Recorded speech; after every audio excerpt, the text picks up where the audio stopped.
The day my husband laughed at me in the middle of a crowded mall, I smiled. I actually smiled.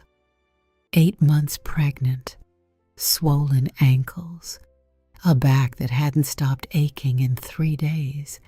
And when he looked at me and laughed and said I looked like I swallowed a beach ball, I smiled, because that's what I had learned to do.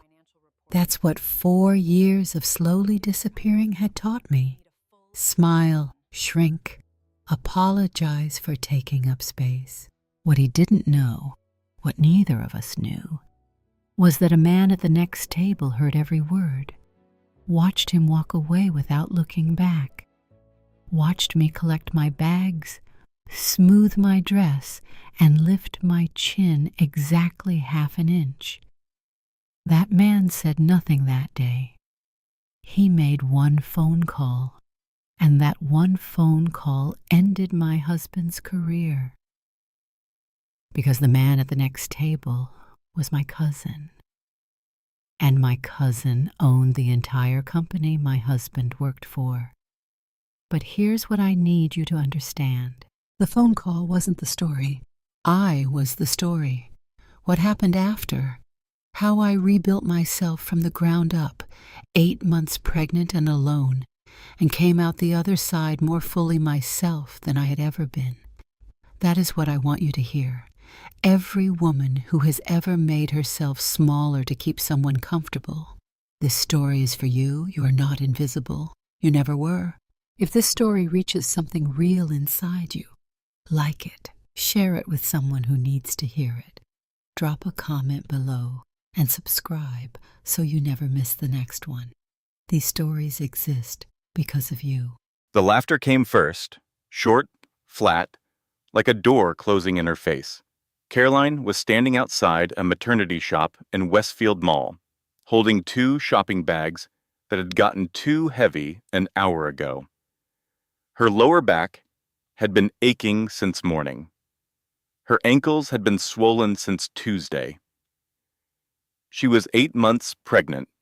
It was a Thursday afternoon in October, and she had made the mistake of asking Derek if the blue dress looked nice on her. He laughed. "Caroline." He said her name the way you say a word you have heard too many times. Flat, slightly impatient. "You look like you swallowed a beach ball." She smiled, reflexively, the way she always did. 3 people nearby heard him. 2 women, one with a stroller, one holding a coffee, a man in a gray blazer near the fountain. They did not react, but they heard. She knew they heard because she heard everything that day. Her senses were raw. Pregnancy had stripped away the usual insulation between herself and the world. "I just thought," she started. "We need to go," Derek said. He was already walking, already 3 steps ahead, already done with the conversation. She followed. This was the thing about Derek. He did not shout. He did not throw things. He simply moved through the world as though she was something to be managed. An inconvenience in maternity clothes, a complication he had not fully anticipated when he married her. She had told herself for 4 years that this was just his way, that he was stressed, that he was working hard, that all marriages had these stretches, that once the baby came, things would settle. She had been telling herself a great many things. They stopped at the food court because Derek wanted coffee. He did not ask if she wanted anything. She sat down across from him and placed her bags carefully under the table and watched him scroll through his phone with the focused attention he never gave her anymore. The food court smelled of fried dough and coffee and the particular sweetness of a pretzel stand nearby. Somewhere behind her, a child was crying. Somewhere to her left, someone was laughing. Big, easy, unself-conscious laughter. She used to laugh like that. She could not remember when she had stopped. "I was thinking," she said, "about the nursery. The crib still isn't assembled, and we only have—" "I'll get to it," Derek said. "The doctor said we should have everything ready by Caroline." He looked up. His eyes were not unkind. They were just empty, like looking into a house where all the lights have been switched off. I'm handling it. Can you just, for one afternoon, not manage me? She opened her mouth. She closed it. This was also the way, the reversal. She had raised a practical concern about an unassembled crib, and somehow, in the space of one sentence, she had become the problem. I'm not being unreasonable, she thought. Am I being unreasonable? She pressed her hands flat on the table, breathed through her nose, counted the tiles on the food court floor, the way she counted things when she needed to stay calm. 4, 5, 6 tiles to the nearest pillar. She did not notice the man at the next table. He was reading something on a tablet. Tall, dark suit, coffee at his elbow. He had been there when they sat down. He had looked up when Derek spoke. He had not looked away. Derek set his phone down with the sigh of a man who has been very patient with a very tedious situation. You know what your problem is? He said. She did not answer. You overthink everything. You always have. It's exhausting. Honestly. I come home after 12 hours, and you want to talk about nursery colors and crib assembly and birth plans and... He shook his head. I married a woman who used to have a career, who had opinions, who had something going on in her life. And now it's just... He waved his hand. Just this. Just her. Just the life she had built for them while he was somewhere else, being someone else. She felt something shift in her chest. Not breaking, sliding. The way ice slides before a fall. I gave up my job, she said quietly. You asked me to. I suggested it. You agreed. You said it would be better for the family. And it has been. She felt the conversation being rearranged under her hands. This was what he did. It was so smooth, so practiced. Like watching someone with very small, very fast hands. Derek? He stood up, picked up his coffee, looked at his watch. I have a call at 3, he said. Are you done? She looked at the bags under the table, the maternity clothes she had bought carefully, choosing only things on sale, the tiny onesies folded inside, the soft yellow blanket she had found on clearance. She thought, is this what I have become? She had no answer. The man in the gray blazer was still at the next table. He had put his tablet down. He was watching Derek walk toward the exit with his coffee and his phone and his absolute certainty that the world would arrange itself to his satisfaction. He watched the way Derek did not look back. Then he looked at Caroline, and he recognized her. He had not seen her in 14 months. She had gained the beautiful, visible weight of late pregnancy. Her hair was longer, but the shape of her face, the particular way she held her shoulders, slightly drawn in, protective, that was exactly the same as the girl he had grown up with, the girl who beat him at chess every summer. His name was Grant Whitfield. He owned Meridian Group. He picked up his coffee slowly. He watched Caroline collect her bags, smooth her dress, lift her chin exactly half an inch, the small, private act of dignity that no one else would even notice. He noticed. He pulled out his phone. He called his chief of staff. James, he said quietly, pull up everything we have on a Derek Hale. Meridian Group, Finance Division. I want it on my desk by 5, he paused. And find me a good family law attorney. Caroline sat in the passenger seat, the whole drive home with her bags on her lap, and her hands folded on top of them, and said nothing. Derek talked about the call he needed to take, about a meeting on Friday, about a restaurant where he was having dinner with clients on Saturday. He did not mention who those clients were. He did not mention that he had been having dinner with the same person for 7 months. Caroline watched the trees go by outside the window and thought about the blue dress, about whether it actually looked that bad, about the way the woman with the stroller had looked at her when Derek laughed. She thought, maybe he's right. Maybe I have let myself go. She thought, I am 8 months pregnant. I should try harder. Then she pressed her forehead briefly against the cool glass of the window. And something underneath the familiar loop of self-doubt shifted. Something small and new and sharp, like a splinter working itself toward the surface. She did not name it yet. She would. The house was quiet. When they got home, too quiet. The way a house gets quiet, when the wrong kind of silence has moved in and decided to stay. Derek went straight to his study. The door closed. She heard the lock click. Such a small sound. So habitual by now that she had stopped consciously registering it.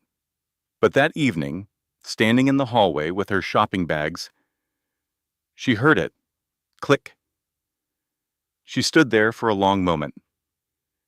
He locks the door of his own study, she thought, in his own home, from his own wife. When had that started? She tried to remember. Sometime in the spring, she thought, around April, around the time he started coming home later, around the time he started sleeping with his back to her, his body curved away from hers, with the deliberate posture of someone who has already made a decision.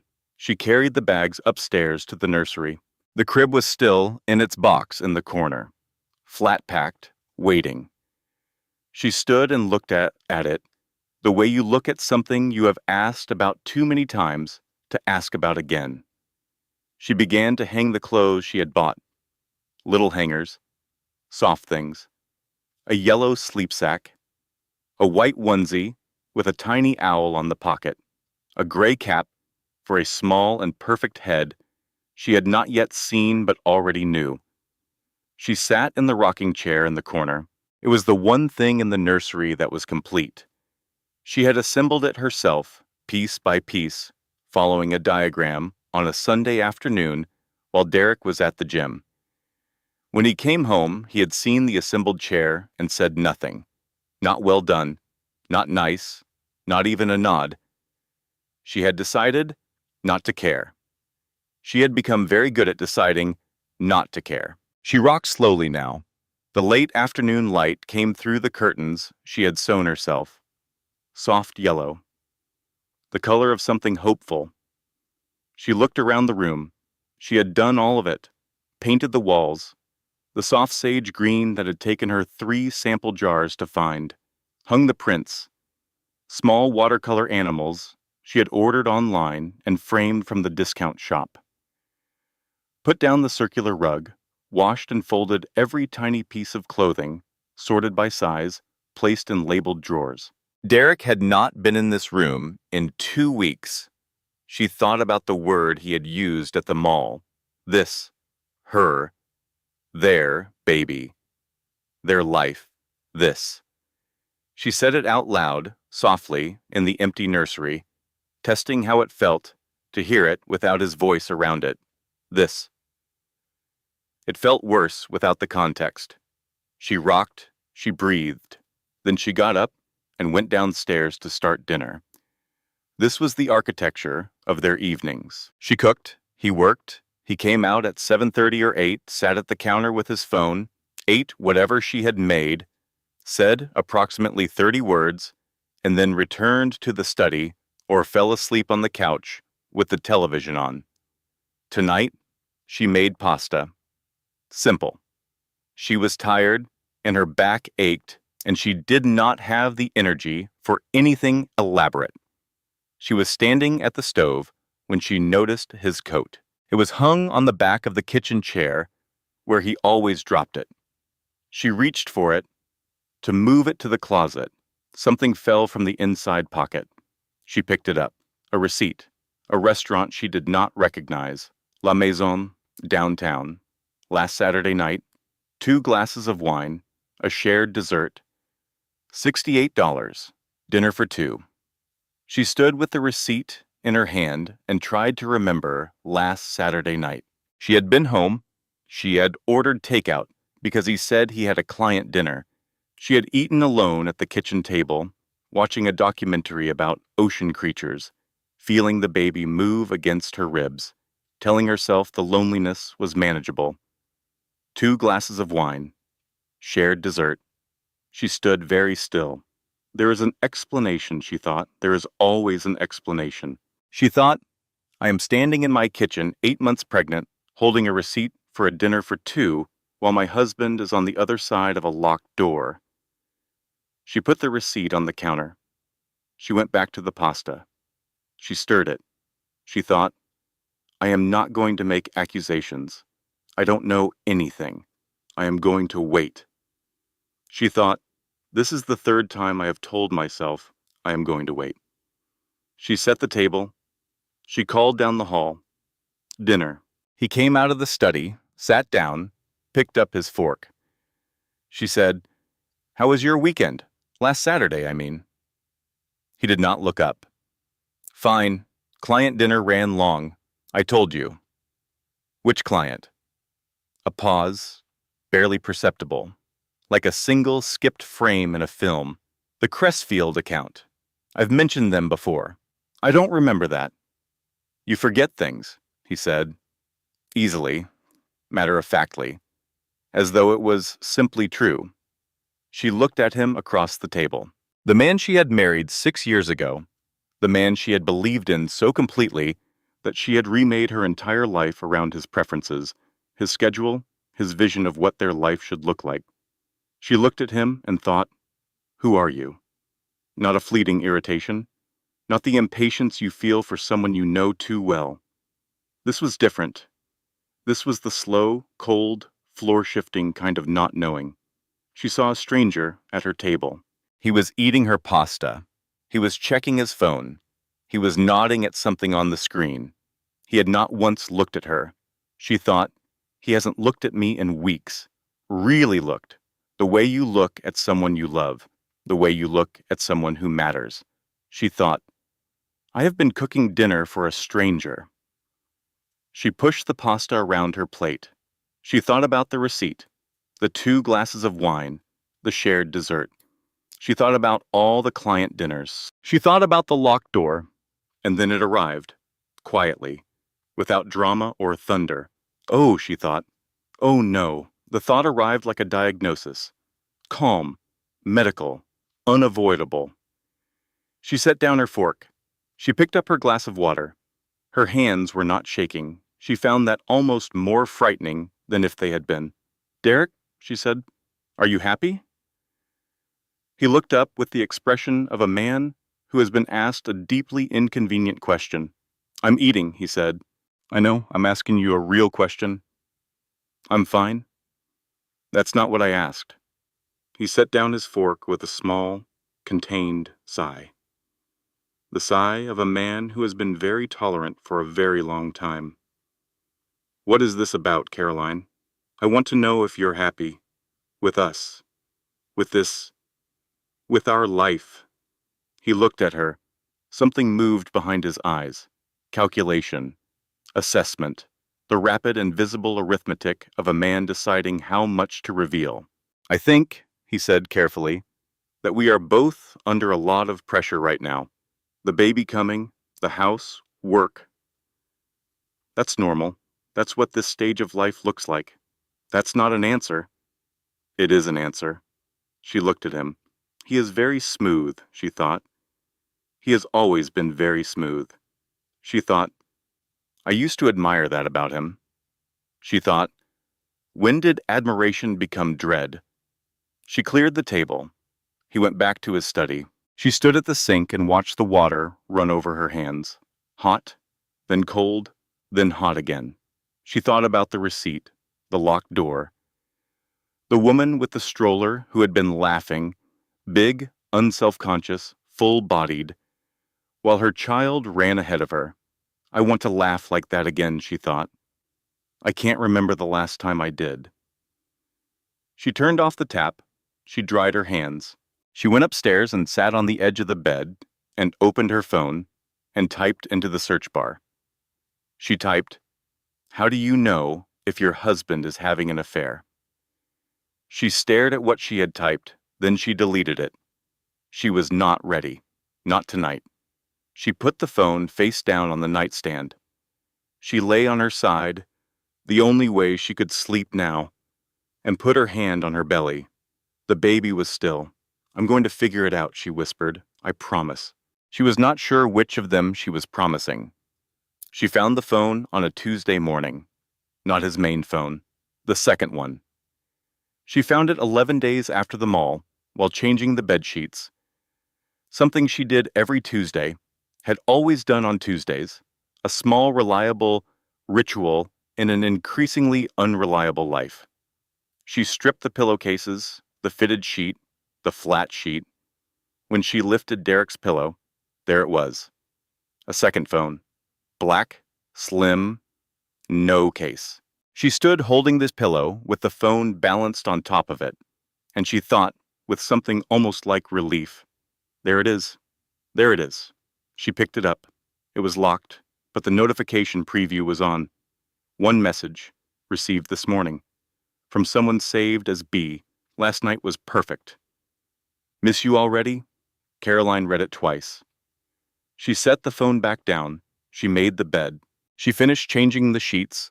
She tucked in the corners the way she always did, smoothed the duvet flat, arranged the pillows. She was very methodical about it.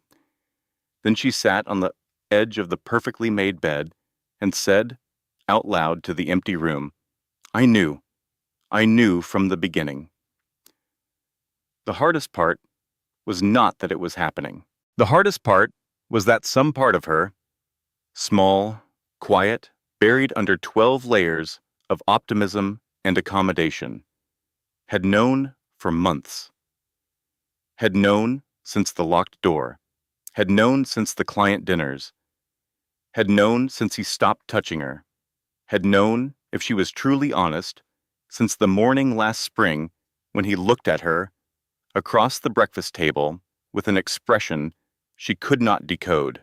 It was not irritation. It was not stress. It was indifference. He had looked at her with the eyes of a man who had already left. She sat with this for a long time. Then she called Maggie. Maggie answered on the second ring. Hey, you. How's the... I need you to come over, Caroline said. A pause, just one. I'm leaving right now, Maggie said. Maggie arrived in 22 minutes, which was almost impossible given the drive. But Maggie drove the way she lived, fast, direct, no unnecessary detours. She walked through the front door with a bag from the bakery down the road and took one look at Caroline sitting at the kitchen table with both hands wrapped around a cup of cold tea. She said nothing for a moment. Then she sat down. She put the bakery bag between them. Tell me, she said. Caroline told her. The receipt, the locked door, the second phone, the message from B. Maggie listened without interrupting. She knew when to be quiet. It was one of the things Caroline loved most about her. When Caroline finished, Maggie was quiet for a long moment. Then she said, Honey, I have been biting my tongue for 3 years. Caroline looked up. 3 years, Maggie said. I have watched you get smaller in this marriage. I have watched you quit your job and stop painting and stop talking about the things you used to talk about. And I have sat here and kept my mouth shut because you seemed, I don't know, you seemed okay. Or you were telling yourself you were okay. And I didn't want to be the one to... She stopped. I should have said something sooner. What would you have said? Maggie looked at her directly. That you were disappearing, that every year there was a little less of you and a little more of what he wanted you to be. Carolyn held her cold tea with both hands. She thought about the woman she had been 4 years ago. Before Derek, before she quit her job, before she learned to shrink her footprint, monitor his reactions, swallow her opinions. She had been a marketing director at 32, the youngest in the company's history. She had been good at it. People called her thoughtful, strategic, creative. She had a team she loved, projects she was proud of, a life that felt, from the inside, like it was expanding. Then she had married Derek, and he had said, gently at first, that her hours were a lot, that they never saw each other. that it would be different when children came, that it didn't make sense for both of them to be working at that level of stress when one of them could step back and things would be so much easier, so much easier. She had believed him. She had stepped back. She had kept stepping. "I loved my job," she said. It came out like a confession. "I know you did," Maggie said. "I was good at it. You were exceptional at it. And I gave it up because he made me feel like it was like wanting too much." Maggie leaned forward across the table. "You did not let yourself go, Caroline.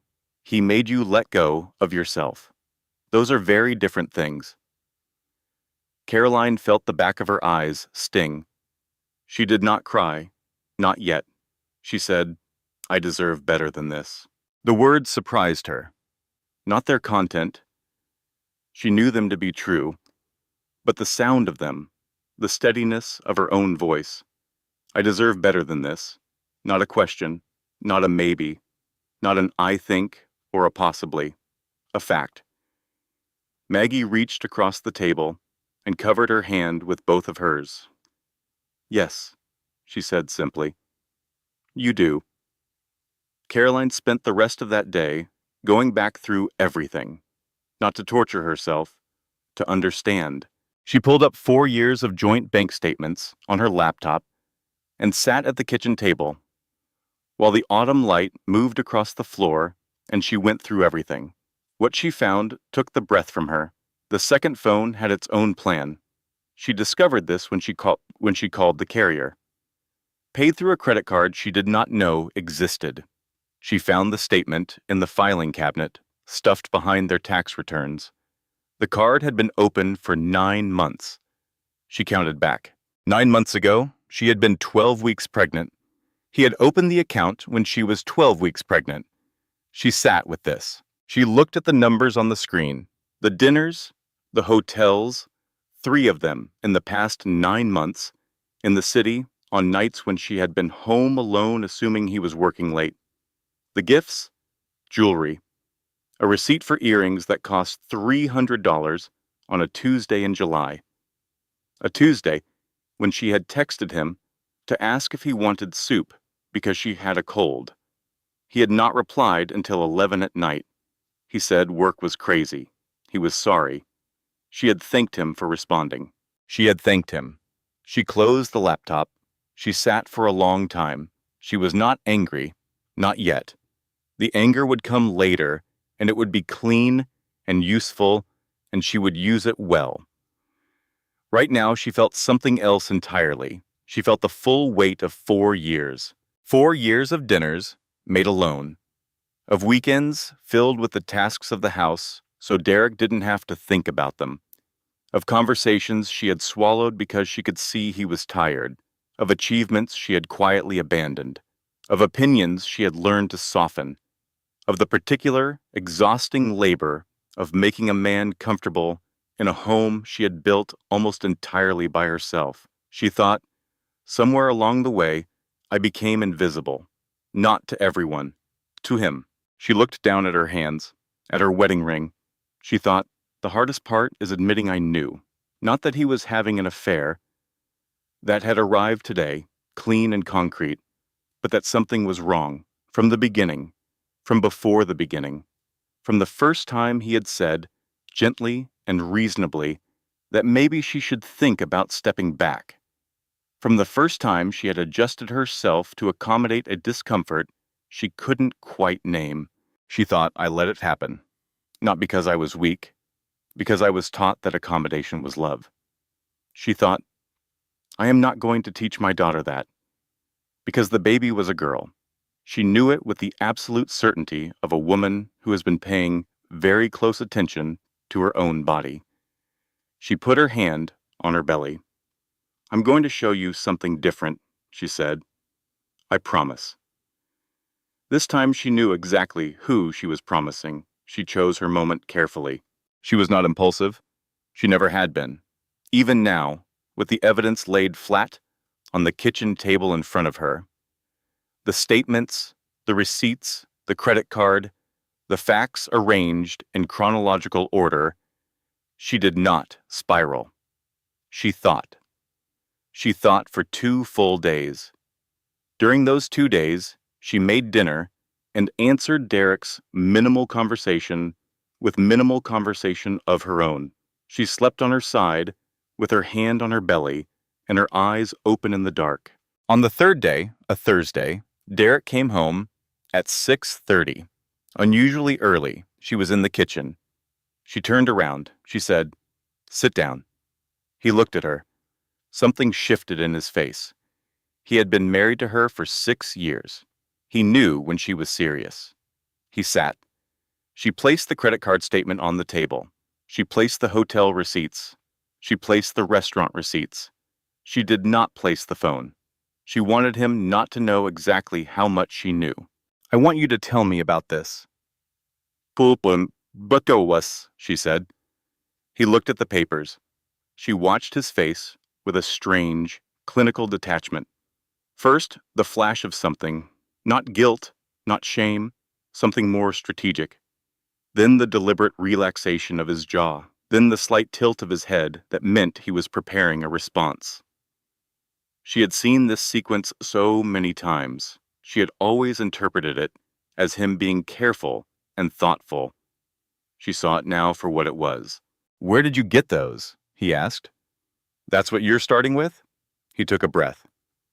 "Caroline, don't." She held up her hand. "Don't say my name like that. Don't do the thing where you say my name and then tell me I'm misunderstanding something." He paused. She waited. "I know exactly what he is about to do," she thought. He is going to minimize, then blame. Then, if that doesn't work, he is going to ask for time. I have watched this playbook for 6 years. I am not playing today. "There was someone," he said, finally. She had known this. She had known it for 11 days, and still. The words landed in her chest and stayed there. "Someone," she repeated. "It's..." He looked at the table. "It's over. I ended it last week." She looked at him. He ended it last week. His pregnant wife was 8 months along. He had opened a secret credit card when she was 12 weeks pregnant. He had run an entire parallel life for 9 months, right alongside their life, right alongside her pregnancy, and he had ended it last week. Perhaps because he saw the end of the runway approaching, the baby, the exposure, and decided to manage the timeline. He ended it last week. "Who is she?" Caroline asked. "It doesn't matter." "It matters to me." He was quiet. "Who is she, Derek?" "Her name is Brooke. She works in a different department." "Brooke B., of course." "How long?" He looked at the table. 9 months. 9 months. The same span as the pregnancy. She absorbed this. She said very quietly, "You did this while I was pregnant." He did not answer. "Every appointment," she said, "every scare at 3 a.m, every night I reached for you." She stopped. She pressed her lips together. She would not do this here, not in front of him, not as something he could witness and catalog and use later. She looked at him, and she saw something that surprised her. She had expected a monster. She had expected to look across the table and see something massive and dark and worthy of the damage it had done. What she saw instead was a man who was frightened. A man who looked small, who was looking at his hands with the expression of someone who does not know how to account for himself. He was not evil. He was not a villain drawn in broad strokes. He was just a man who had decided, at every fork in the road, to choose his own comfort over his wife's dignity. Not with malice, with cowardice. And somehow, that was worse. She had been half hoping for the monster. The monster would have made the grief cleaner. This smallness just made her tired. "I want you to go to a hotel tonight," she said. He looked up. "Not permanently," she said. "Not yet, but tonight. I need to think, and I can't do that with you in this house." He started to speak. "Derek," her voice was calm, absolute. "Tonight?" He packed a bag. He left at 9. She stood in the kitchen and listened to the car leave the driveway. Then she walked to the bathroom. She ran a bath. Warm, not hot, the way she had to have it now. She lowered herself in carefully, awkward with the weight of her body. She sat there fully clothed for 30 seconds before she realized she was still wearing her shirt. She pulled it off. She sat in the water. The bathroom was quiet. The tap dripped twice. The heat worked its way into her lower back, which had been aching for 3 days. The light in here was soft. She had put a lamp in the corner with a warm shade. She sat with her hands on her belly. She breathed. She did not think about Derek. She thought about the blue dress, about the woman at the mall with the stroller and the laugh, about the marketing job she had loved, about the team she had managed, about the client presentation she had given 3 days before Derek first mentioned, gently, that her hours were a lot. That presentation had been the best work of her career. She had never gone back to it. She thought, I was good at so many things. She thought, I still am. The water cooled around her. She sat until her fingers pruned. She sat until the house was completely quiet, and the only sound was the neighborhood settling into night. Then she got out. She dried off. She put on the softest pajamas she owned. She went to the nursery, sat in the rocking chair.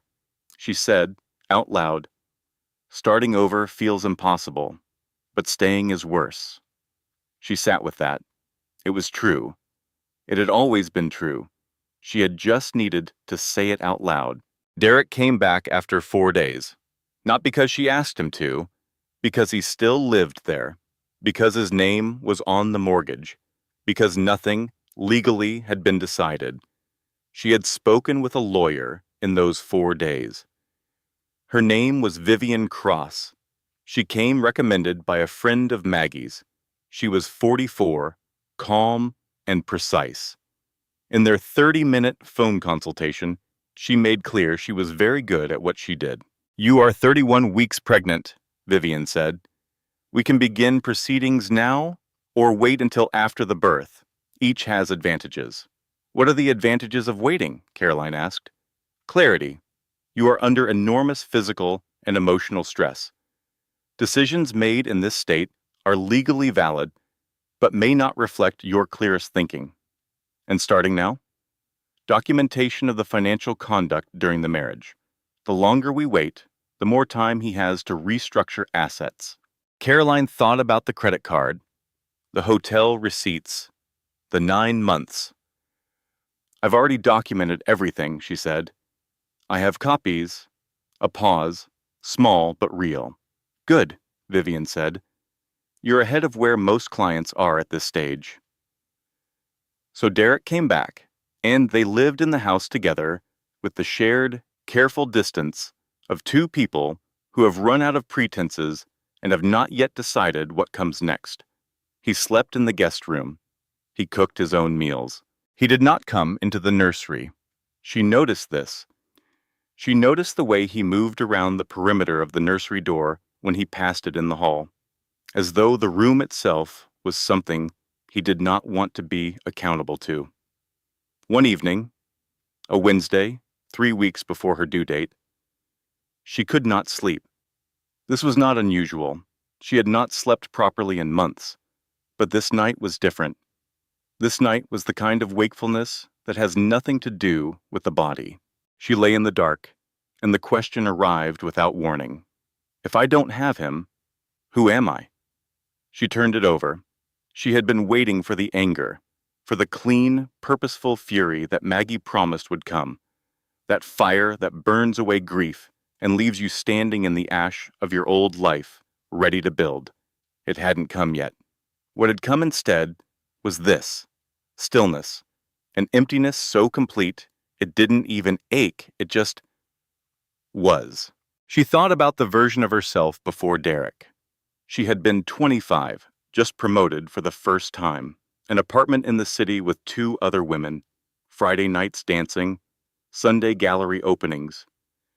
She had been in the middle of something, some ongoing adventure of herself. that she had set down when he came along. She had set it down because she thought she was picking up something better. She thought, what if that version of me is just gone? She thought, what if I spent 4 years becoming less of something and there is nothing left to go back to? She thought, what if I don't know who I am without someone to be for? She lay with this in the dark. She did not cry. She wished she could. Crying felt like movement, like release, like something traveling from one state to another. This was suspension. She was not moving. She was just there, in the dark, 8 months pregnant, 31 years old, with a husband in the guest room who had been two people for 9 months and a life she had hollowed out for 4 years on his behalf. Is this it? She thought. Is this the whole story? She was in the dark for an hour. Then she got up. She went to the kitchen, not because she was hungry, because she had to move. She put the kettle on. She stood at the counter. She looked at the kitchen, at the layout she had chosen, the handles she had picked out one Saturday at a hardware store, holding them up to the light to see which one caught it right. The small framed print above the sink that said something about home in looping cursive that she had found at an antique market 3 years ago.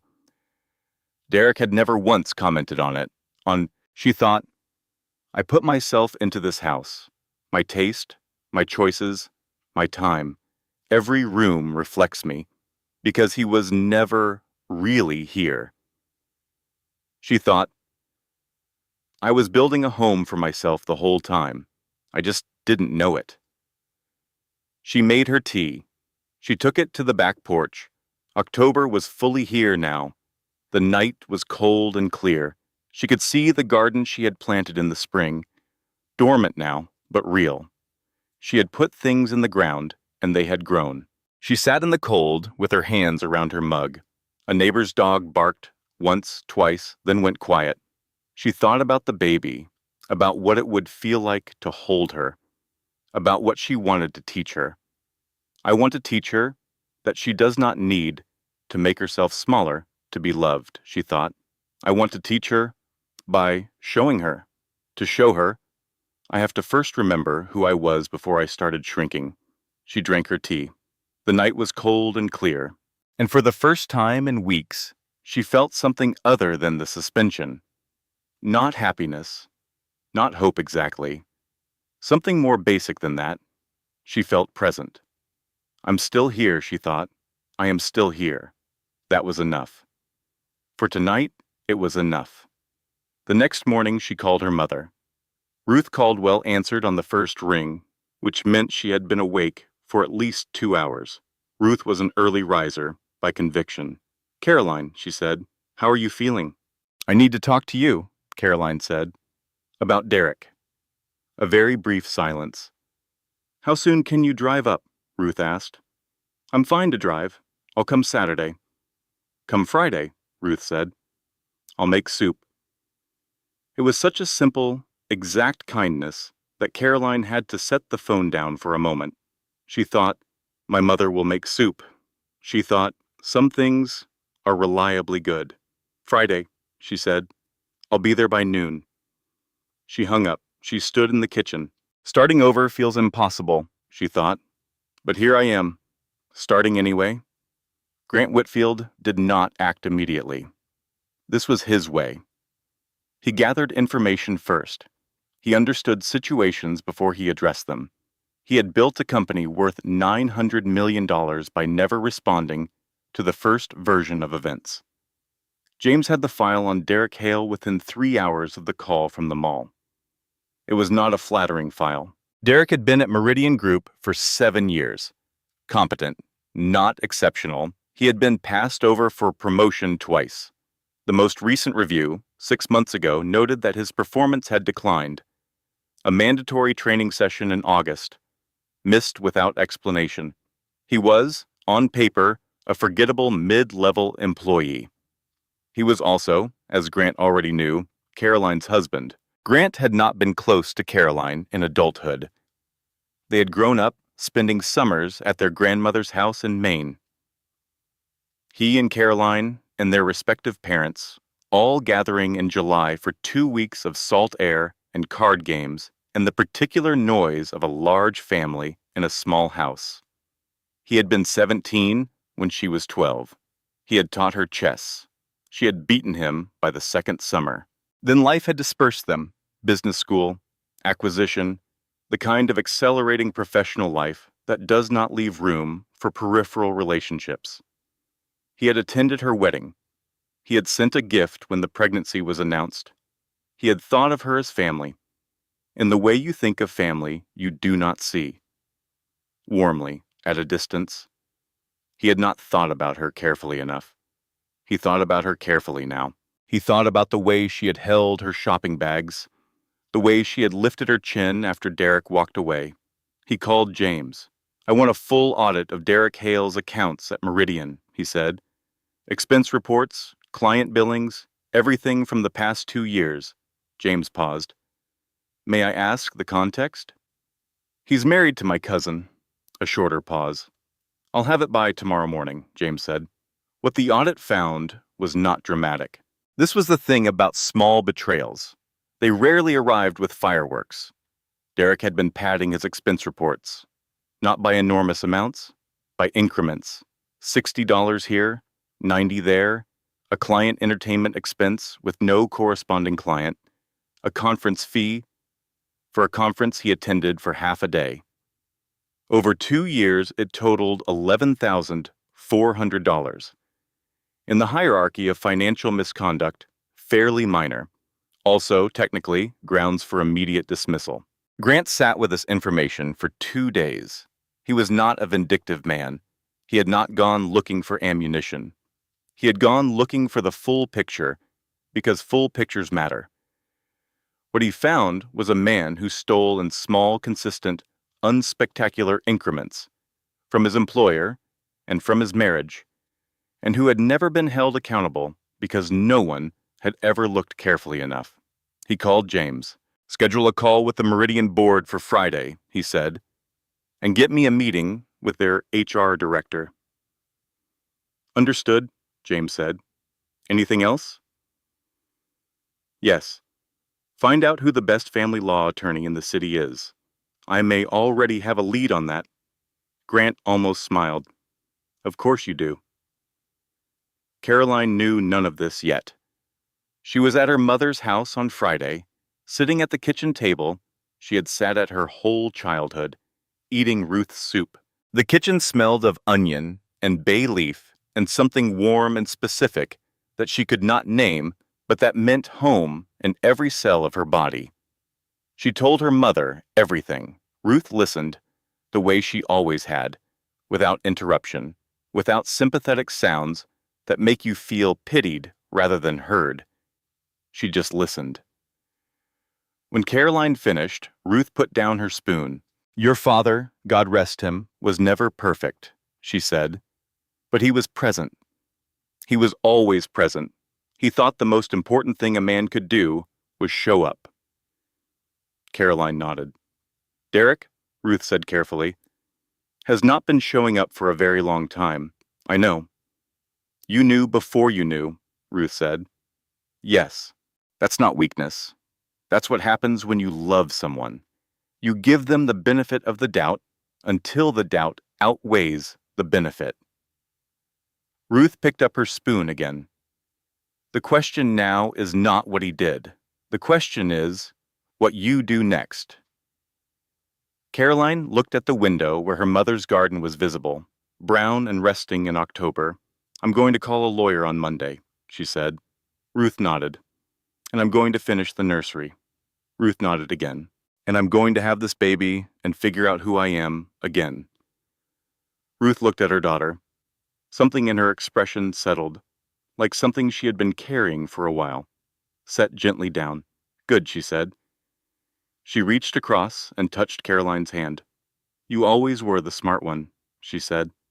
"I'm glad you're remembering it." That evening, her phone rang. Unknown number. She almost did not answer. "Caroline?" The voice was low, measured, familiar in a way she couldn't immediately place. Grant? Yes, I'm sorry to call out of the blue. Are you all right? A beat. She thought, how does he know? She thought, of course. Mom called someone. Mom always calls someone. I've been better, she said. I know, I'm sorry. He paused. I was at the mall 3 weeks ago. I saw you. She closed her eyes. Of course there was a witness. I didn't connect the dots immediately, he said. It was your mother who... She called you. Yes, she breathed. Grant, she said slowly, what do you do exactly? I know you're in finance, but I own a holding company, he said. Among other things, we own Meridian Group. A very long silence. Derek works at Meridian Group, she said. Yes? She put her hand flat on the table. Oh, she thought. Oh, he had absolutely no idea. I'm not calling to play games, Grant said. I'm not calling to make threats. I'm calling because you are family and you are 8 months pregnant and what I saw at that mall was unacceptable. And because our audit team found something I think you should know about. He told her about the expense reports. She listened without speaking. When he finished, she said, What happens now? That's partly your choice, he said. I wanted you to know the situation before anything moves forward. It's your life. I'm not here to control it. She thought, for the first time in 4 years, someone is asking me what I want, not assuming, not deciding, asking. I need a few days, she said. Take them, he said. And Caroline... He paused. The attorney recommendation is already on its way to your email. I had Maggie pass it along. She's the best in the city. She smiled. Faint, the first real smile in weeks. That's Vivian Cross, she said. I already called her. A pause. Of course you did, he said. There was something in his voice, pride perhaps, or recognition, like seeing someone you had always known was capable, being exactly that capable. She hung up. She sat in her mother's kitchen in the October evening, with the soup cooling on the table and the garden resting outside the window. She thought, the prison door has been unlocked for longer than I realized. She picked up her phone. She texted Vivian Cross. Monday, works. Let's begin. There is a specific kind of change that happens in a person when they stop waiting and start moving under their own power. It is not loud. It does not arrive with music or declaration. It arrives in the middle of a Tuesday, or a Wednesday, or some ordinary day that you will only recognize as the pivot point later, in retrospect. For Caroline, it arrived on a Monday morning. She was 33 weeks pregnant. The nursery was finished. She had hung the last print the night before, a small watercolor of a fox she had found online, just the right size for the wall above the dresser.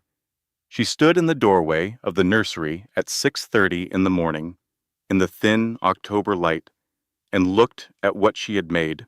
I did this, she thought. Not we, not us. I did this. And then, if I could do this, what else can I do? She got dressed. She drove to Vivian Cross's office. Vivian Cross had the kind of office that communicated competence without performing it. Clean lines, no clutter. A small orchid on the desk that was actually alive, which told Caroline something about the woman's attention to things that require tending. They sat across from each other. Caroline laid out everything she had. The bank statements, the receipts, the credit card records she had copied. She had organized them in chronological order. She had a summary sheet.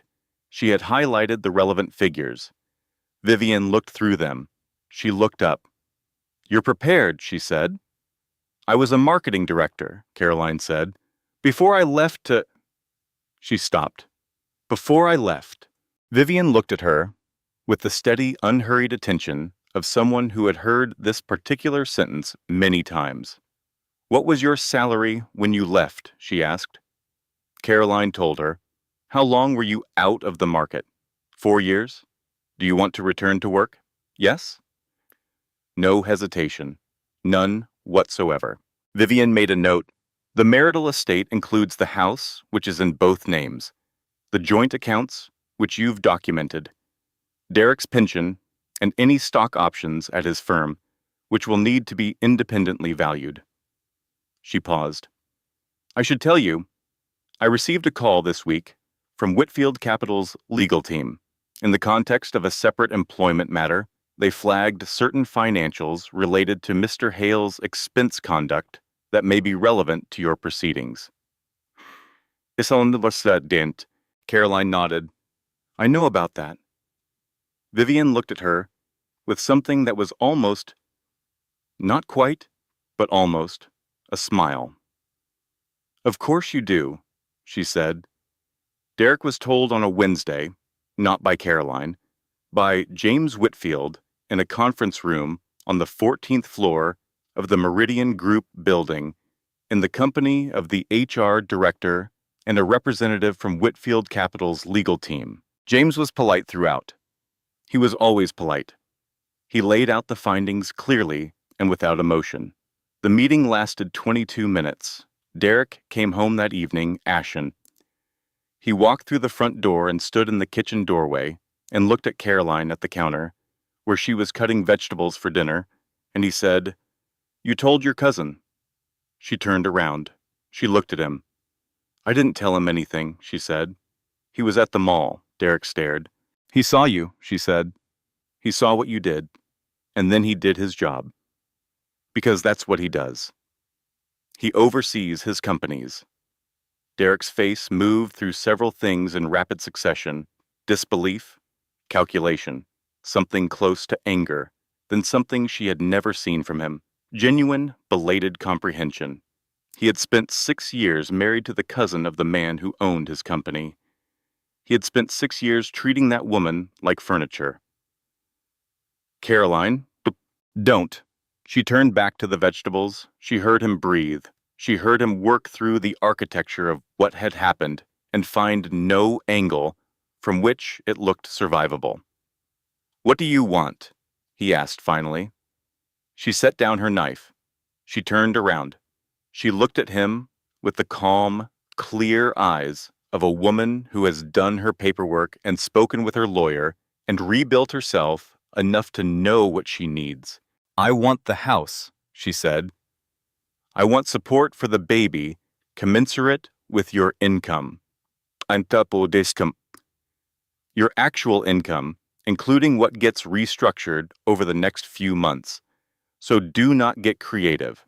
I want you to finish the crib before you leave, and I want you to do this without making it ugly. Because we are going to be co-parenting a child, and she does not need to inherit our wreckage. He stared at her. This is the first full sentence I have spoken to him in weeks that has not been about logistics, she thought. This is the first time I have told him what I want without softening it, qualifying it, surrounding it with apologies. It felt extraordinary. It felt like the most natural thing in the world. Do you understand? She said. He nodded. One nod. Small. Complete. Then finish the crib, she said. It's in the nursery in its box. The instructions are on top. She went back to the vegetables. She heard him go upstairs. She heard the sound of cardboard being opened, of instructions being unfolded. She heard him beginning. Better late than never, she thought. She felt the baby move against her ribs, strong and certain, and fully, already, herself. Almost, Caroline whispered. Almost time. The baby came 3 weeks later, on a Sunday morning, at 6:14 in the morning, in a delivery room that smelled of clean air and effort, with Maggie on one side and Ruth on the other. Caroline's daughter arrived. 7 pounds and 4 ounces. Red and furious and absolutely sure of herself, Caroline held her for the first time and thought absolutely nothing at all, which was, she decided later, the most peaceful moment she could remember in years. She named her Nora. Strong, simple, one syllable, that could hold everything. Derek was in the waiting room. He came in when they called him. He stood at the edge of the room and looked at the baby with an expression that was the first honest thing she had seen on his face in longer than she could calculate. He looked undone. He said, quietly, "She's beautiful." Caroline looked at him. "Yes," she said. That was all. That was enough. The next 12 weeks passed in the particular altered reality of early parenthood. Sleep fragmented, days folded into nights and nights into days, with the surreal quality of a time that belongs entirely to one small person's needs. Caroline moved through it with a clarity that surprised her. Not because it was easy. It was not easy. It was harder than anything she had done. But something had shifted, some internal weight that had been pressing down on her for 4 years. The weight of constant accommodation, of editing herself for his comfort, of monitoring his mood to predict her own safety. That weight was gone. In its place was something much simpler. Her daughter's face, her daughter's weight in her arms, the uncomplicated reality of someone who needed her fully and without condition. This is what I am for right now, she thought, and that is enough. The divorce proceedings moved through December. Vivian was excellent, precise, and thorough. She did not allow Derek or his attorney to reframe any of the documented financial conduct. She presented the evidence cleanly, and the numbers spoke for themselves. Derek cooperated, not with grace exactly, with the resignation of a man who has had several months to understand that the position he is in is entirely of his own making. He left the house in early January. He took the things that were his. He left the things that were not. She stood in the kitchen after the last of his boxes had been loaded into his car. She looked around. The kitchen was exactly as she had made it. The framed print above the sink, the handles she had chosen, the herbs in the window she had been growing since spring. This was always mine, she thought. I just forgot it for a while.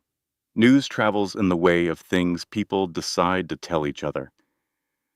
By February, people knew. Not everyone. Enough. The colleagues who had always wondered, the friends who had always noticed, the neighbors who had watched Derek's car leave and not return. Eileen Hale called on a Wednesday morning. She used polished, controlled tones to tell Caroline that she hoped Caroline understood this was not what she had wanted for anyone, that she hoped they could maintain a civil relationship for the sake of the child, that she trusted Caroline would be reasonable. Caroline was quiet through all of this. Then she said, "Eileen, I have always been reasonable. That was not the problem." A pause. "No," Eileen said in a different tone. Smaller. "I suppose it wasn't." She hung up. Caroline stood with the phone in her hand. She thought, even his mother knows. She thought, everyone always knew. She had been the last to be told by the person who was supposed to be most honest with her. But she had not been the last to understand. Not really. She had known, in the way you know things you are not yet ready to know. She was ready now. She heard about Brooke from Maggie, who heard it from a mutual contact. Brooke had reached out through Vivian's office. A brief, carefully worded letter. It stated that she had not known Derek was married until month 4 of their relationship. At that point, he had told her his marriage was functionally over and separation was imminent. That this had proven to be, in Brooke's measured phrasing, not accurate. She had enclosed documentation that corroborated her account of being told Caroline was aware of and consenting to an arrangement. The documentation was in Derek's own handwriting. Caroline read the letter twice. She thought about Brooke.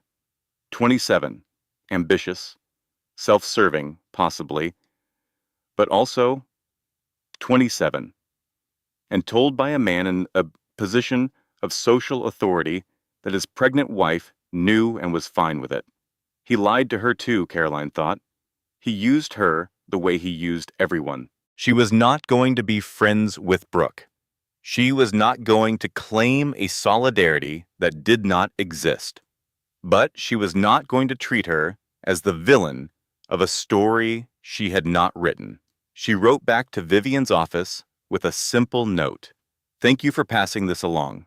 Please tell her I understand, and I bear her no ill will." She sealed it. That is what dignity looks like, she thought. Not rage, not revenge, not the performance of the wronged woman savaging the other woman. Dignity. Quiet, unspectacular, final. I am not crazy, she thought. I never was. I know what happened, and I know exactly what I am. I am someone who will be fine. In February, she had lunch with Grant for the first time in 3 years. They met at a restaurant downtown. Simple place, good food. He was already there when she arrived. He stood when he saw her. She was carrying Nora in a front carrier, tiny face pressed against Caroline's chest, asleep. Grant looked at the baby. Something moved in his face. "Hello?" he said softly, to the baby, like you talk to someone very important who is currently very busy. They sat down. They talked for 2 hours. They talked the way cousins talk when they finally remember who the other person actually is, with the warmth of shared history, of knowing the same people in childhood, of having run in the same yards and told the same grandmother the same small lies about finishing their vegetables. At one point, Grant said, "I'm sorry I wasn't paying more attention." She shook her head. "It wasn't your job to be. Your family, yes, and I'm also an adult who made her own choices." She looked at him steadily. "What you did, the audit, the employment matter, you didn't do that for me. You did that because it was right, because the conduct existed and it needed to be addressed." He considered this. "That's true," he said. "It helped me," she said, "but it wasn't rescue. I want you to know that. I don't want to be someone who needed rescuing." He looked at her across the table. "Caroline, you had already called the lawyer before I called you. You had already documented everything. You had already done the hard part." She thought about this. She thought, "Yes, I had." "Then what did you do?" she asked, genuinely curious. He considered for a moment. "I balanced a scale that had been tilted for a long time," he said. "That's all." She nodded. Nora shifted against her chest, made a small, certain sound. They both looked at her. "She looks like you did," Grant said. The same expression, like she already knows something. Caroline looked down at her daughter. She knows she is wanted, she thought. She knows she is enough. She knows she does not have to earn her space in the world. That is what I will teach her. That, above all things. Spring came. It came the way spring always comes. Not announced, just quietly present one morning when you go outside and the air has changed its mind. Caroline noticed it on the first morning in March that she took Nora for a walk without a heavy coat. She walked to the park 3 blocks away and sat on a bench in the thin, new sun. She watched her daughter look at everything with the complete, undivided attention of a person for whom everything is still astonishing. "I want to look at things that way again," she thought. She started small. She began painting again. Not professionally, not with any intention, just watercolors, at the kitchen table while Nora slept. Small things. The herbs in the window, the fox print from the nursery, recreated from memory, the oak tree in the backyard and its early suggestion of spring green. She was rusty. The first few attempts were genuinely bad, and she had the presence of mind to find this funny. She kept going. She had not painted in 4 years. Derek had called it a hobby, in the tone of voice that meant he considered it slightly beneath him. She had gradually stopped, the way you gradually stop doing anything that someone you love has implicitly dismissed. She painted now. "I deserve the things I love," she thought. Not because she had earned them, not as a reward for surviving. Simply because she was alive and she loved them. It was so obvious when she said it that way. She wondered why it had taken so long to feel true. She went back to work in April, not to her old firm. She called them as a formality, but there was nothing available, and she had been out 4 years, and the landscape had shifted. She did not take this as rejection. She took it as information. She updated her portfolio. She reached out to former colleagues. She signed with a consultancy that worked with nonprofits and small businesses. Her hours were flexible, the work was interesting, and the team was led by a woman named Eleanor who had built the firm after her own series of life-reshaping events. On Caroline's first day, Eleanor said, "We believe in taking your whole life with you to work. The whole thing. It makes better decisions." Caroline thought, "I have been waiting to hear someone say that." She thought, "I am going to do good work here." She did. Within 3 weeks, Eleanor told her she was the most prepared consultant she had onboarded in 5 years. Caroline thanked her and went back to her desk and looked at the work in front of her.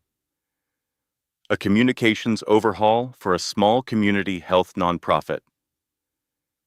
And felt something she had not felt in 4 years. She felt professionally alive.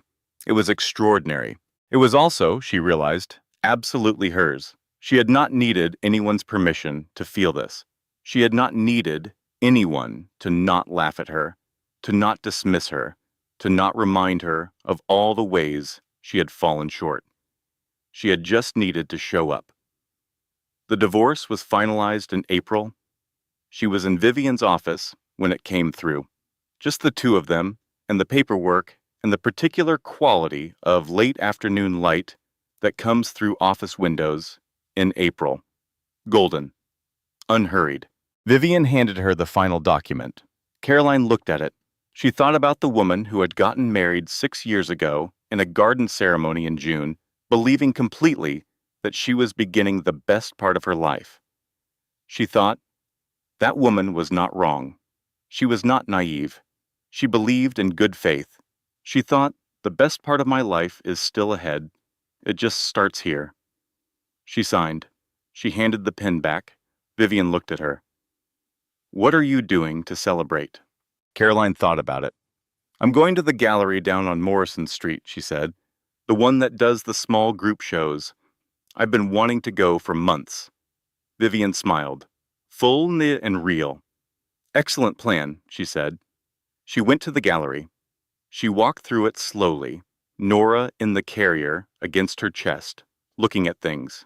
A series of abstract paintings in blues and greens. A photographer's documentation of an old neighborhood. A room of small sculptures that felt like they were in quiet conversation with each other. She stood in front of one painting for a long time. It was simple. A woman from behind, facing a window. The light from outside was very bright.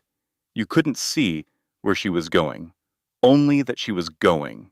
She thought, yes, like that. She took a card from the display, the artist's name, an email address. She put it in her pocket. She would write to her later. She kept walking. She thought about herself from the outside, from the distance of a year. A woman in a gallery in April with a sleeping baby and a new job and a house that was finally hers. I survived something I thought would break me, she thought. I did not merely survive it. I came out of it knowing more. About what I need, about what I will not accept. About the kind of person I want to be for this small person sleeping against my chest. That is not nothing, she thought. That is, in fact, everything. She walked out into the April afternoon. The sun was warm on her face. She thought, hello to this. She wrote to the artist that evening. She said she had stood in front of the painting for a long time. She said it had meant something to her that she was still trying to put into words. She said she did not want anything specific, only to say that the work had landed somewhere real. She sent it. She did not expect a reply. 3 days later, one came. Thank you for writing. Knowing that a piece found the right person is the whole reason. She read it twice. She saved it. She thought, this is what it feels like when something true makes contact with another true thing. I want more of this, she thought, more of all of this. She put the phone down. She went to check on Nora, who was awake in her crib. The crib Derek had assembled on his way out, the one last useful thing. Looking at her own hands with the fixed, delighted attention of someone who has just discovered she has hands and plans to take this seriously. Caroline leaned over the railing. Nora looked up at her. The expression on her face, recognition, pleasure, the simple, unambiguous joy of seeing the person you most love in the world, hit Caroline in the chest the way it still did every single time. She suspected it always would. She picked her daughter up. She held her in the April evening with the window open and the smell of new leaves coming through. She thought about what she had lost. She thought about what she had found. She thought, I was my own jailer, and I am the one who walked out. She saw Derek and May, not planned, not dramatic, just May in the ordinary way of a city where two people who once shared a life still share some of its geography. She was at the farmer's market on Clement Street, a Saturday morning. She was buying strawberries from a vendor she liked. A woman who had a small farm outside the city and always had something good to say about what was coming up next week. The market smelled of cut flowers and coffee, and the particular green, clean smell of vegetables that have come out of actual ground. The sound of it was bright and layered. Someone nearby was playing an acoustic guitar, unhurriedly. A child 3 stalls down was laughing at a dog. She turned from the strawberry table with 2 pints in her hands. And there he was, 20 feet away, in a jacket she recognized, looking at something on his phone. She stood still for a moment. She examined herself with the careful attention of a woman who has learned to be honest about what she finds. She looked for the anger, the grief, the old reflexive impulse to smooth herself down and prepare for whatever his mood might require. There was nothing, not blankness, not numbness, not the careful stillness of someone suppressing something, just nothing. The way you feel nothing in the presence of a stranger. He looked up, their eyes met. He looked at her for a long moment. She looked back, she searched carefully, sighed a distant, neutral acknowledgement, the kind you might feel towards someone from a chapter of your life that is complete, not unreal, just finished. She nodded. He nodded. That was all. She turned back to the strawberry vendor. She bought 2 pints. She walked to the next stall, where there was garlic and new potatoes and a vendor who let you sample the honey. She sampled the honey. She thought, that is extraordinary honey. She bought a jar. She did not think about Derek again. Later, walking home with Nora in the stroller and the market bag on her arm, she thought about what had just happened, about the absence of feeling where feeling used to live. She had read somewhere that grief is love with nowhere to go. She thought about that. She thought, maybe that's true, but there is a corollary. Peace is love that has found its correct address. She was not at peace because she had forgiven him. Forgiveness was a separate transaction, one she might or might not engage in on her own timeline, for her own reasons, with no obligation to perform it for anyone's comfort.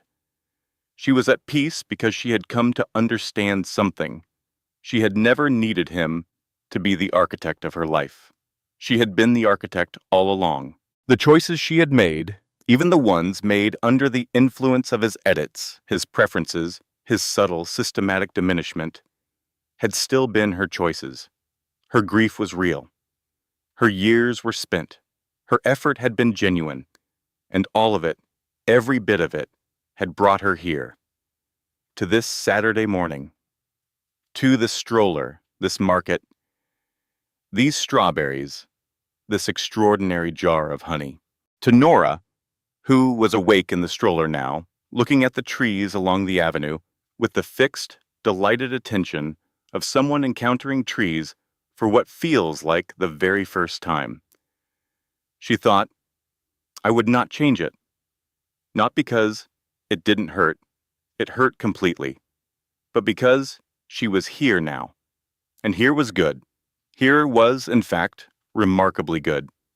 That afternoon, she put Nora down for her nap and went to the kitchen table with her watercolors. She painted the fox from memory. Got it right this time. The orange of it, the bright, specific, particular orange, against a plain cream background. Small. Exactly right. She looked at it. She thought about the gallery on Morrison Street, about the artist's card still in her pocket from the April visit, about Eleanor at the consultancy saying, bring your whole life to work. She thought about the nursery she had built by herself, about Nora in her arms in the delivery room, about Maggie who had driven to her in 22 minutes flat and said, honey, I have been biting my tongue for 3 years, about Ruth who said I'll make soup, about Grant who said the scale was tilted and asked what she wanted before he did anything, about Vivian who said, what are you doing to celebrate, and meant it. She thought about the women in her life, the whole, steady, quietly extraordinary network of them. She thought, I have never been alone. I only thought I was. She had a consultation on Monday morning, a nonprofit that needed a new communications strategy. She had been preparing for 2 weeks, and she was ready, and she was, if she was honest with herself, genuinely excited. The clean, particular excitement of work you are good at and have been missing. She had drafts on her laptop, charts, a presentation she had designed herself in her own time from her own knowledge. She looked at the fox painting. She looked at the afternoon light on the kitchen floor. She thought, look at this. This is my life. This particular, specific, rebuilt from the inside out life that she was in the middle of. It was not the life she had planned. She had planned something else. She had planned a marriage that expanded both of them, a house that was genuinely shared, a partnership that made each person more fully themselves. That plan had not worked out. What she had instead was better. Not because suffering makes you stronger. She had never believed that cheap accounting. She was not grateful for the pain. She was not going to pretend the years spent accommodating someone who was slowly erasing her had been necessary preparation for something greater. What she had was better because she had made it better. Choice by choice, conversation by conversation. Small decision after small decision in the direction of herself. I deserve the things I love, she thought, not as a reward, just because I am alive, and I love them. That was still the truest thing she had found. She thought about the day at the mall, the food court, the shopping bags, the 2 glasses of wine, receipt she had not yet found, but that was already waiting for her in the pocket of a coat. She thought about the way she had lifted her chin half an inch when Derek walked away. She had not known then that anyone was watching. She had not done it for an audience. She had done it because some part of her, the part that had been buried for 4 years under accommodation and self-doubt, and the particular exhaustion of loving someone who had already decided to leave. Some part of her had known, even then, you are still here. You are still someone. You are going to be fine. That part had been right. She thought about what she wanted to tell her daughter someday. Not a speech, not a lesson, just the truth in the simplest possible words. She thought, I want to tell you that you are not responsible for other people's smallness. That when someone makes you feel insufficient, the question worth asking is whether they are sufficient, not whether you are. I want to tell you that you can set things down Things you picked up because someone you loved told you they were important. Things that were never really yours to carry. I want to tell you that starting over is not starting from nothing. It is starting from everything you now know. I want to tell you that the women in your life are one of the great, underrated resources of this world. That Maggie and her 22-minute drive, that Ruth and her soup, that Vivian and her orchid and her question about celebrating, that Eleanor with her whole life to work. These women are the architecture of real survival. And I want to tell you that the day I stood in that food court and lifted my chin half an inch when your father walked away. That was the beginning of everything. I did not know it then, but that was the beginning. Nora made a sound from the nursery, not crying, just the sound she made when she was waking up, the small conversational sound of a person who has returned from sleep and has things to say about it. Caroline set down her brush. She went down the hall. She pushed open the nursery door, the one she had painted herself, in the house that was hers. At the end of the day, that was hers. Nora looked up at her from the crib Derek had assembled and smiled, that enormous, gummy, whole-face smile that had no calculation in it at all, no reserve, no self-protection, no performance, just you. There you are. I am glad you exist. Caroline felt it land exactly where it always landed. She picked her daughter up. She held her by the window where the May light came through. She thought, this is what I built, not alone. She had been wrong about being alone. She had never been alone, but it was hers. It was genuinely, irrevocably, beautifully hers. She looked at Nora's face. She thought, you will not have to be invisible to be loved. You will not have to shrink. You will not have to accommodate your way out of your own life. I am going to show you, every day, in the choices I make, in the way I go to work and come home and paint foxes at the kitchen table and buy extraordinary honey at the Saturday market. I am going to show you what it looks like when a woman is fully, unapologetically herself. You are going to grow up knowing exactly what that looks like, because you are going to watch your mother live it. The May evening came through the windows, soft, golden, the particular light of a season that has waited all year to arrive and is now fully here. She rocked Nora. She looked at the fox painting on the wall above the dresser, the exact right orange against the cream, the small perfect thing she had gotten right after getting it wrong several times first. She thought about the woman from behind in the gallery painting, facing the window, light bright outside, destination unknown, only that she was going. Yes, Caroline thought, like that. She thought, I am not the woman I was on the day at the mall, with the shopping bags and the aching back and the reflexive smile and the cold knowledge, arriving like a diagnosis. I am not the woman who drove home in silence and watched the trees and told herself there had to be an explanation.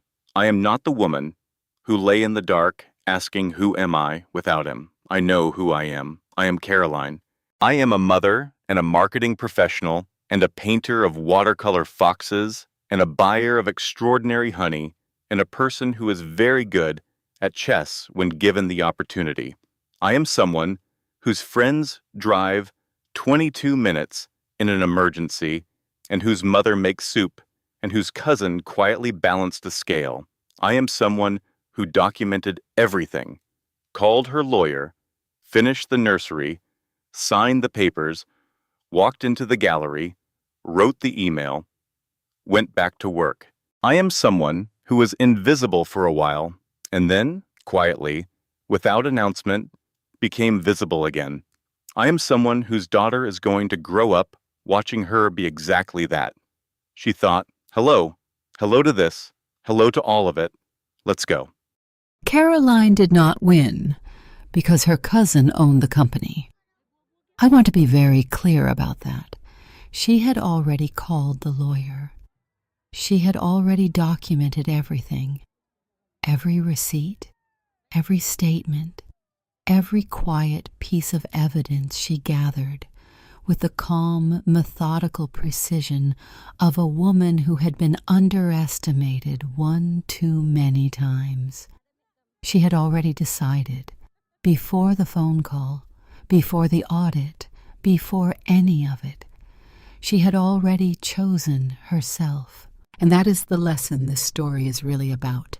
Not the powerful cousin, not the corporate reckoning, not the poetic timing of a man who mocked his wife in front of the wrong person.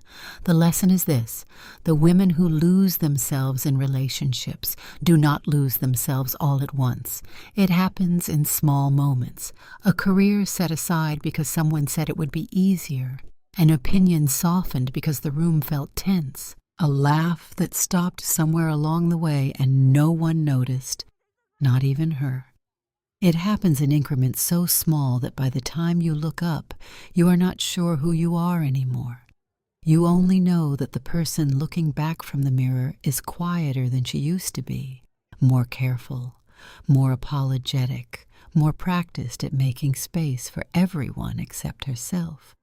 And the terrifying thing, the thing Caroline had to sit with in the dark at 3 a.m, is that she had done it willingly, not because she was weak, because she was taught that accommodation was love, because somewhere in our upbringing, in our culture, in the quiet expectations that surround women from the time we are very small, we learn that the good woman is the one who adjusts, who yields, who holds the household together through sheer invisible effort, and asks for very little in return. And then one day you find a receipt in a coat pocket, or a second phone under a pillow, or you stand in a food court and hear your husband laugh at you in front of strangers, and you smile. You actually smile. And something underneath the smile goes very still and very cold. And that stillness is not weakness. That stillness is the beginning. Because what Caroline discovered, what this story is really about, is that she had never actually lost herself. She had set herself down. She had set herself down to carry things that were not hers to carry. And the moment she put those things down and picked herself back up, she found that she was still there, still capable, still precise, still the woman who could beat her cousin at chess by the second summer. Still the marketing director who had given the best presentation of her career. Still someone with opinions and taste and a specific preference for sage green walls and watercolor foxes and extraordinary Saturday market honey. She was still there. She had only forgotten to look. So if you are in a season of forgetting, if you are somewhere in the middle of a life that has slowly, quietly become less yours, I want you to hear this. You do not have to wait for a dramatic moment. You do not need a billionaire cousin. You do not need the universe to arrange itself into a perfectly timed reckoning. You just need to start one honest conversation. One call to someone who will drive to you in 22 minutes. One decision made not for his comfort, not for the family's perception, not for the version of yourself you were told to be. One decision made for you. That is where it begins, not with fire, with a half-inch lift of your chin, with a whisper in an empty nursery, with 2 words typed into a phone at midnight. Let's begin. This story was not about revenge. It was about remembering, and the most important thing Caroline ever did was not call her lawyer or confront her husband or sign the divorce papers. The most important thing she did was look at the nursery she had built entirely alone and think, I did this. Whatever you have built, however quietly, however invisibly, however without credit or witness, you did that. Don't forget it. This content was manually researched, developed, and edited by our team. built with care to bring you stories that carry real meaning, real healing, and real lessons worth keeping. Every word was written with intention, because you deserve content that respects your intelligence, honors your experience, and reminds you, always, of who you actually are.